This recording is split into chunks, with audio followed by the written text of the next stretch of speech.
I actually met Dave Belzer when I was in college.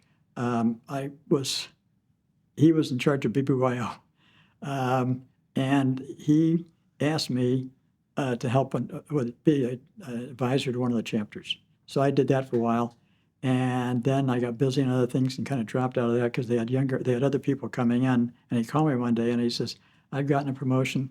I'm becoming either the one of the, and they gave me a promotion inside of the J, and to like either program director or assistant director of the J." And so he said, "I need you to be advisor to the council of AZA." So I did that for about a year and a half, and then got somebody else to do it. But I worked with Dave closely on those times, and I was still working with him on a number of other things within the center.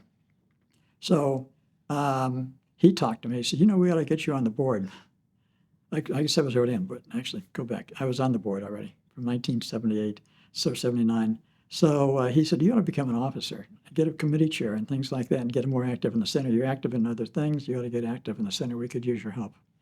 So he got me involved as a vice president in probably 1989, and I stayed there until 1993 when I became president of the center.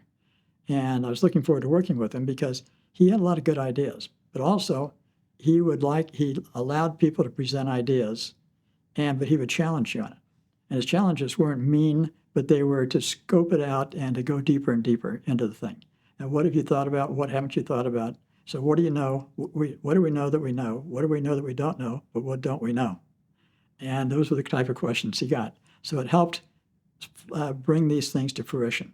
And he was willing to accept things. And he said, "Look, we're going to fail on some things." Jack Barb put that in everybody's mind. We will fail, but you fail forward. You learn by your mistakes. So there were mistakes we made, but we learned by them. Either drop the program because no interest in it, or talk to the people who didn't come and the people who came, and how can we improve these programs? So it was a very interesting experience. I look forward to working with him, but I'd also been working with Ellen. So after Dave passed away and Ellen took over as the interim director, and I was working very closely with her as the incoming chair, or incoming president of the center, I was very excited to be able to work with her because she had a lot of good ideas that she wanted to institute and follow through with a lot of things that Dave had started. So we made a good team. It was fun working with both of them.